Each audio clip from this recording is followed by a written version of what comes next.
வவுனியாவில் புகையிரதத்துடன் மோதி முச்சக்கர வண்டி விபத்துக்குள்ளானதில் ஒருவர் பலியாகி இருக்கின்றார், மற்றொருவர் படுகாயமடைந்திருக்கின்றார். படுகாயமடைந்தவர் தற்பொழுது அவசர சிகிச்சை பிரிவில் சிகிச்சை பெற்று வருவதாக தெரிவிக்கப்பட்டிருக்கிறது.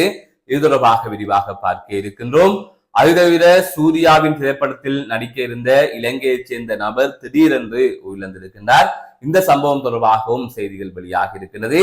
வவுனியாவில் புகையிரதத்துடன் மோதி முச்சக்கர வண்டி விபத்துக்குள்ளானதில் பெண்ணொருவர் பலியாகி இருப்பதாக தெரிவிக்கப்பட்டிருக்கின்றது. ஆணொருவர் படுகாயமடைந்த நிலையில் வவுனியா மாவட்ட பொது வைத்தியசாலையில் அவசர சிகிச்சை பிரிவில் சிகிச்சை பெற்று வருவதாகவும் கூறப்படுகின்றது. இன்றைய தினம் காலை வேளை இந்த விபத்து சம்பவித்திருந்தது. கொழும்பிலிருந்து யாழ்ப்பாணம் நோக்கி புகையிரதம் சென்று கொண்டிருந்திருக்கின்றது. அந்த சந்தர்ப்பத்தில் வவுனியா திருநாவற்குளம் 3ஆம் ஒழுங்கை பகுதியில் வீதியை கடப்பதற்காக முச்சக்கர வண்டி ஒன்று முயற்சித்த நிலையில் தான் புகையிரதத்துடன் மோதி விபத்துக்குள்ளானதாக தெரிவிக்கப்பட்டிருக்கிறது. இந்த நிலையில் தான் முச்சக்கர வண்டியை செலுத்திச் சென்ற சாரதி படுகாயமடைந்திருப்பதாகவும் அந்த முச்சக்கர வண்டியில் பயணித்த பெண் சம்பவ இடத்திலேயே உயிரிழந்ததாக தெரிவிக்கப்பட்டிருக்கிறது. அது தவிர குறித்த அந்த புகையிரத கடவை என்பது பாதுகாப்பற்ற புகையிரத கடவை என்றும் இதற்கு முதலும் அந்த இடத்தில் விபத்து இடம்பெற்றிருப்பதாக கூறப்படுகின்றது. இது தொடர்பாக அதிகாரிகள் கவனம் செலுத்த வேண்டும். மக்கள் அதிகம் பாவிக்கின்ற இந்த புகையிரத கடவைகளை பாதுகாப்பான புகையிரத கடவைகளாக மாற்ற வேண்டும். தொடர்ந்து இவ்வாறான விபத்துகள் இடம்பெறுகின்றது. இன்று ஒரு உயிர் போயிருக்கின்றது. மற்றொரு செய்தியாக சூர்யாவின் திரைப்படத்தில் நடிக்க இருந்த இலங்கையைச் சேர்ந்த ஒருவர் திடீரென்று உயிரிழந்த சம்பவம் பெரும் அதிர்ச்சியை ஏற்படுத்தியிருக்கின்றது. சூர்யா, திரிசா உள்ளிட்டவர்கள் நடிக்கின்ற கருப்பு எனப்படுகின்ற திரைப்படத்தின் படப்பிடிப்புகள் இலங்கையிலே இடம்பெற்று வருகின்றது. அந்த திரைப்படத்தை நடிகரும் இயக்குனருமான RJ பாலாஜி அவர்கள் இயக்கி வருகின்றார். அந்த வகையில் இங்கு அதாவது கொழும்பிலே இந்திய பாராளுமன்றத்தை பிரதிபலிக்கின்ற காட்சிகள் கொழும்பு பண்டாரநாயக்கா சர்வதேச மாநாட்டு மண்டப வளாகத்திலே படப்பிடிப்புகள் இடம்பெற்று வருகின்றது. இந்த நிலையில் கடந்த 21ஆம் தேதி குறித்த திரைப்படத்தில் நடிக்க இருந்த மாத்தலை இரத்தோட்டை பகுதியைச் சேர்ந்த 52 வயதுடைய அழகர் கருப்புசாமி எனப்படுகின்ற நபர் திடீரென்று உயிரிழந்ததாக கூறப்படுகின்றது.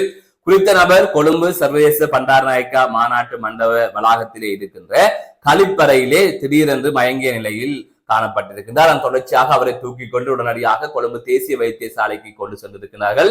அப்போது அவர் ஏற்கனவே உயிரிழந்து விட்டதாக வைத்தியசாலையிலே தெரிவிக்கப்பட்டிருக்கிறது. இவ்வாறு குறித்த திரைப்படத்தில் நடிக்க இருந்த ஒருவர் உயிரிழந்த சம்பவம் பெரும் அதிர்வலைகளை ஏற்படுத்தியிருக்கிறது. இந்த திரைப்படத்தில் நடிப்பதற்காக அதாவது கருப்பு எனப்படுகின்ற திரைப்படத்தில் நடிப்பதற்காக சூர்யா, திரிசா உள்ளிட்டவர்கள் சில தினங்களுக்கு முன்னர் இலங்கை வந்திருந்தார்கள். இந்த நிலையில் அவர்கள் தற்பொழுது தமிழகத்துக்கு சென்றிருக்கிறார்கள்.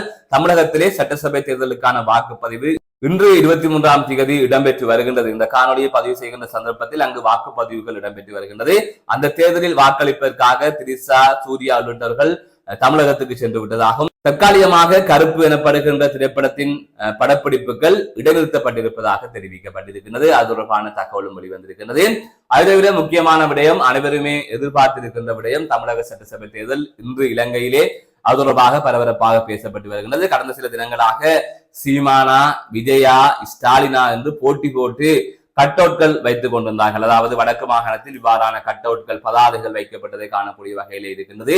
அந்த வகையில் பெரும் எதிர்பார்ப்புக்கு மத்தியிலே தமிழகத்தில் தற்பொழுது சட்டசபை தேர்தல் இடம்பெற்று வருகின்றது. கடந்த சட்டசபை தேர்தலை விட அதிகளவானோர் இந்த சட்டசபை தேர்தலில் வாக்களித்து வருவதாகவும் கூறப்படுகின்றது. இதன் முடிவுகள் எதிர்வருகின்ற மாதம் 4ஆம் தேதி அறிவிக்கப்படும். இன்றைய தினம் வாக்குப்பதிவு இடம்பெற்று எதிர்வருகின்ற 4ஆம் தேதி அறிவிக்கப்படும் என்று முன்பே தேர்தல் ஆணையம் தெரிவித்திருக்கின்றது.